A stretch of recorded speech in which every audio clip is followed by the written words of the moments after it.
sétimo ano, tudo bem com vocês? Espero que vocês estejam bem. Estamos aí iniciando mais uma semana de estudos, né? Hoje a gente continua com a região sudeste. A gente vai falar sobre dinâmica natural, vai falar sobre sociedade. São 2 capítulos pequenininhos que a gente vai juntar hoje, né, como complemento. E toda e qualquer dúvida com relação às páginas, atividade, é só perguntar para a tia que está aqui com vocês hoje, isso mesmo, das 13 até as 17 horas, ok?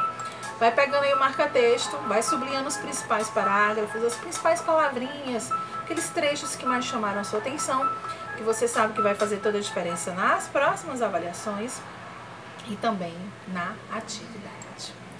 Vamos lá então, página 190, tá? Livro de Geografia, vamos falar sobre a dinâmica natural aí da região Nordeste, em especial os domínios, né? Lá do Cerrado e também dos mares, né, e de morros, né, dos mares de morros, ok? Vamos lá então. A região sudeste, ela abrange aí as áreas, né, do cerrado e dos mares, né, de morros, como a tia falou, além aí da faixa de transição não diferenciadas, as áreas com elementos ou 2 ou mais domínios, né, que são diferentes, com diferentes mesclados, né? Então, assim, a região, ela se destaca pelo quê? Ela se destaca aí no território nacional por apresentar aí o maior conjunto de terras elevadas do nosso país, localizada também, sobretudo, na zona tropical. O clima predominante é o tropical, com variações em razão aí das altitudes da atuação aí das massas de ar. Temos também a Mata Atlântica, né, que predomina e que predominava em boa parte aí da região. Atualmente está bem reduzida, né, destacando-se aí com grandes aproveitamentos por conta do aproveitamento humano, né, especialmente aí o transporte e a geração de energia. E aí nós temos o relevo, né, que as formas dominantes do relevo são os planaltos, que são distribuídos aí nos seguintes grupos. Tem o planaltos e serras do Atlântico, leste e sudeste. Temos também planaltos e chapadas da bacia do Paraná, que fica a oeste, né? Então, são informações com relação ao relevo. Mas é importante que vocês acompanhem essa aula com o livro de vocês, para que vocês possam estar acompanhando e sublinhando aí os principais trechos para que vai fazer a diferença aí para vocês, tá bom? Vamos falar sobre a hidrografia, isso mesmo, né? As bacias hidrográficas da região sudeste são 4, tá? Vamos lá? Nós temos a bacia do Rio Paraná, temos a bacia do Rio São Francisco, temos a bacia do Atlântico Leste e temos também a bacia do Atlântico Sudeste, né? Como a maioria aí está localizada em relevo planáltico, né? Planáltico seus rios, eles são propícios, né, à geração de quê? De energia, né, onde ele se destaca. O potencial hidrelétrico é um quesito muito importante na região mais populosa, né, industrializada e de comércio aí, mais intenso do nosso país, pois é a maior consumidora de quê? Nós estamos falando de energia, isso mesmo. Vamos seguindo aí, coloca na próxima página. Vamos falar um pouquinho sobre a bacia do Rio São Francisco, né, que também aí é importante, está localizada aí no norte do estado de Minas Gerais. Ela banha aí a maior parte da região, a nossa região, isso mesmo, a maior parte da região Nordeste, como vocês já estudaram, né? Mas a nascente do principal rio está onde? Na região Sudeste, né, no centro-norte de Minas Gerais. Temos um mapa aí no livro de vocês, na página 192, que é da região sudeste, as bacias hidrográficas. Está lá a legenda bem explicadinho, com a divisão das cores. A tia sempre fala para vocês, olhem os mapas, que é importante para vocês entenderem melhor aí o conteúdo, tá?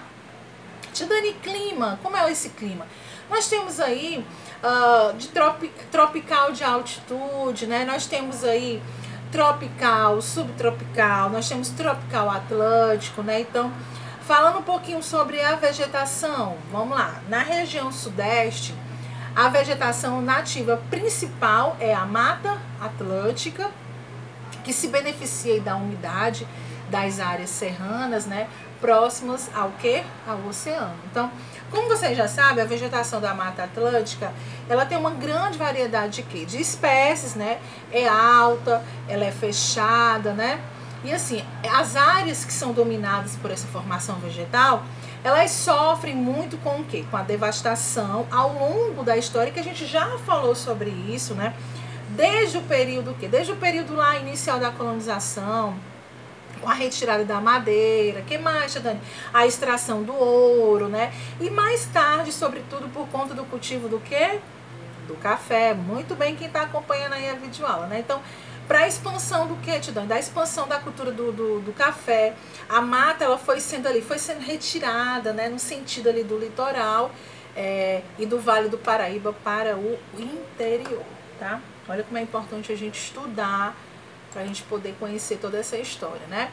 E aí, falando um pouquinho, lá na página 194, a gente vai falar só um pouquinho sobre essa questão da região costeira, né? Que a vegetação litorânea, ela é composta de quê, Tia Dani? De mangue, né? Restinga. E o manguezal, em especial, ele é formado por espaços de rios em matéria orgânica, área de reprodução aí de muitas espécies marinhas, né? Outra formação também vegetal que se destaca é o cerrado, né? Ele ocupa aí grande espaço do oeste e do norte de Minas Gerais e pequenas áreas do norte do estado de São Paulo. Como a gente já estudou, né? Caracteriza aí por campos de vegetação rasteira e árvores também, né? Plantas adaptadas aí ao calor, aos períodos também de pouca chuva, né, no inverno. Há também no extremo norte do estado de Minas Gerais, né, as áreas de caatinga, isso mesmo, né, que adentra ali a região nordeste, a nossa região. E de modo aí mais isolado, né, estão aí as formações conhecidas como campos, né, sul do estado de Minas Gerais e a mata de Araucárias, sul do estado de São Paulo, ok? Vamos agora falar um pouquinho sobre a sociedade, entender esse contexto da sociedade da região sudeste, né? Quais são as características, né? O que ela traz pra gente aí de informação, né? Então, quando ele cita aí, ó, a população no espaço geográfico, né? Então, assim, nos 4 estados da região nordeste estão concentrados mais de 80 milhões de habitantes, segundo o censo lá do IBGE de 2010, tá? Configurando-se aí na região mais populosa do nosso país, né? Então, assim, é também a região mais densamente povoada, né? Com cerca de 85 habitantes por quilômetros quadrados. Então, as maiores concentrações populacionais estão lá no Vale do Paraíba, próximas às capitais, né, dos estados na faixa litorânea, ali bem como também nas regiões metropolitanas de São Paulo, Rio de Janeiro e de Belo Horizonte. E vocês vão observar aí no mapa aí essa concentração da população nos estados sudestinos, né? Sudestinos, no mapa aí do ladinho do livro de vocês. Confere lá, tá bom? Vamos falar uma coisa também que é muito interessante sobre a região sudeste, que as elevadas taxas de industrialização, a urbanização, a intensa atividade econômica, o desenvolvimento aí dos serviços de saúde, de educação também, são alguns dos fatores que fazem a população da região sudeste ter bons, ter bons indicadores sociais.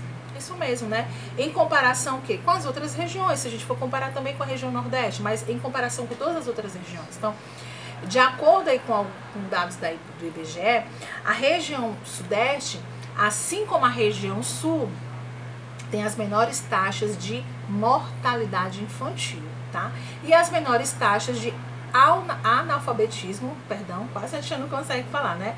Do nosso país. Então, são importantes informações para a gente poder compreender por que há uma desigualdade, né? Então, concentra ainda importantes centros tecnológicos também, de pesquisa, além de uma boa parte das melhores universidades públicas e também privadas do nosso país. Então, tudo isso faz a diferença, né?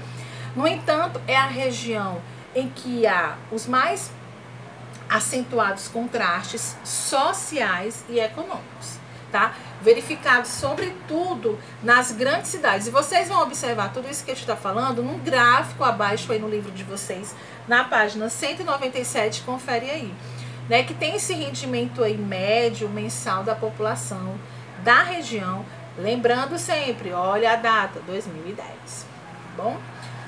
Vamos agora conferir o que vem na página 198, muito bem. Vamos falar sobre a importância dos imigrantes, que tem toda uma história, né, por trás aí dessa questão da imigração, aí, a parte da industrialização, aí, que tem tudo a ver com a região sudeste. Então vamos lá. Com a proibição lá do trabalho escravo, isso a gente já estudou, né, lá no finalzinho do século XIX, as fazendas de café, elas perderam então a sua mão de obra principal, que era a mão de obra escrava, né? Então assim, era urgente substituí-la ali, porque na época o trabalho dos cafezais era totalmente o quê? Braçal. Então no final do século XIX e início ali do século XX, o governo brasileiro ele começou o quê? A incentivar a vinda de estrangeiros aqui para o nosso país, oferecendo a esses imigrantes, né, a garantia de da maior parte ali do trabalho remunerado nas fazendas de café do estado de São Paulo, ou pequenas porções ali de terra para o cultivo nas áreas serranas do Rio de Janeiro e também do Espírito Santo. Então, diante de tudo isso, a região então passou a receber inúmeros imigrantes, principalmente da Europa, né? Então, chegaram aí a São Paulo imigrantes de várias nacionalidades, principalmente espanhóis, alemães, italianos, japoneses, né?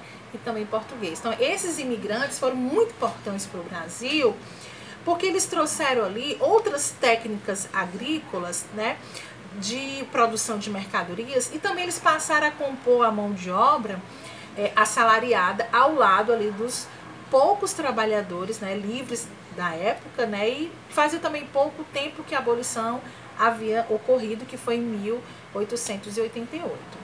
E aí vem a industrialização, vem a urbanização e vem a migração. Em 1929, houve uma grande crise econômica lá nos Estados Unidos. Lembra que a gente já falou sobre isso lá no livro de História, né? A gente já deve ter comentado isso. Então, assim, isso refletiu aí uma queda na produção do café na região sudeste.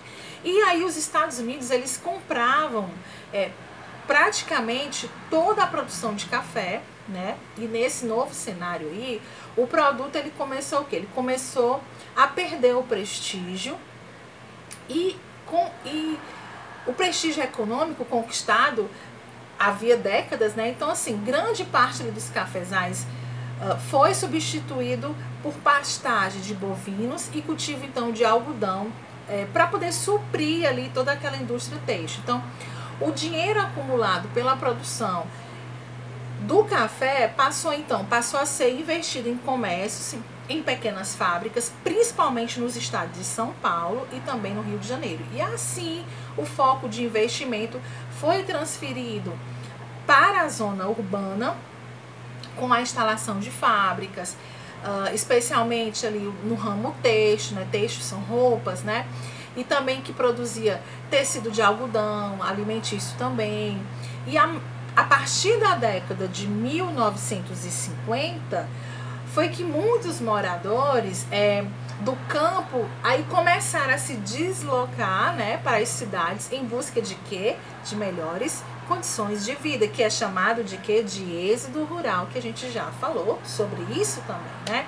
E aí mais tarde, novas ondas de êxodo rural, né, surgiram, e em parte pela introdução das máquinas no processo produtivo. Dá uma conferida lá no Curioso, tá falando sobre essa industrialização aí da região sudeste, que é importante a gente entender. Tia Dani, os aspectos culturais da região sudeste, que a tia falou muito lá na nossa região nordeste, né? O que a senhora tem para falar sobre a região sudeste? Olha só, a diversidade de etnias, né, de raças que formam aí a população do sudeste, explica a variedade de manifestações culturais típicas, né, de 4 estados que compõem aí a região. Então, entre tá aí os europeus, né, as maiores influências são dos portugueses e também dos italianos também, né. Dos asiáticos destaca também, fica também para os japoneses, né.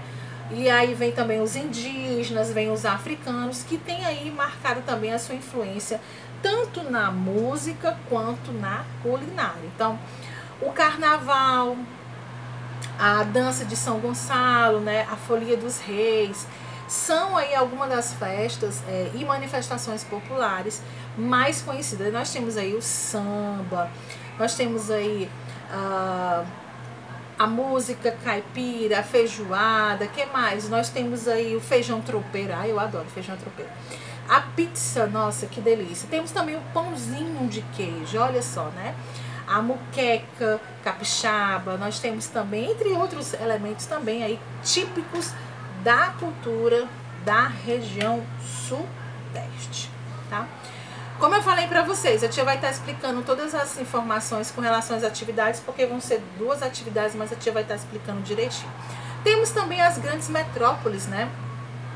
Além de abrigar aí as 2 únicas metrópoles globais do país, São Paulo e Rio de Janeiro. Olha, não esquece desses nomes não, tá? A região sudeste, ela comporta aí as 3 maiores regiões metropolitanas: São Paulo, Rio de Janeiro e Belo Horizonte, ok?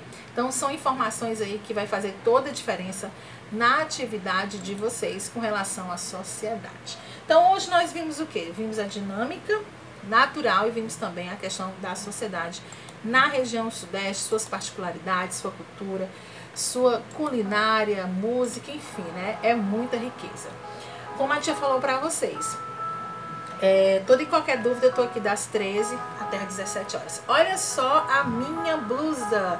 Estamos com as matrículas abertas, isso mesmo, para 2021. Vai lá na escola pessoalmente com a mamãe e o papai. Avisa aí pra vovó, pro vovô, pra titia, enfim, né? Ou então liga lá pra escola que nós temos todas as informações. E olha a frase da tia aqui já pra gente começar. Pensamento positivo 2021. Educação não transforma o mundo, educação muda as pessoas. E pessoas mudam o quê? O mundo. Isso mesmo, olha aqui. Então nós estamos com essas matrículas abertas, não perde tempo não, vai lá e garanta a sua vaga. A gente tá com promoções aí, ó, super especial. Vai lá e confere. Beijo, nossa próxima aula é amanhã, quarta-feira, aula de história. Não perca neste mesmo canal com esta mesma professora. Tchau, 7º ano, manhã e tarde.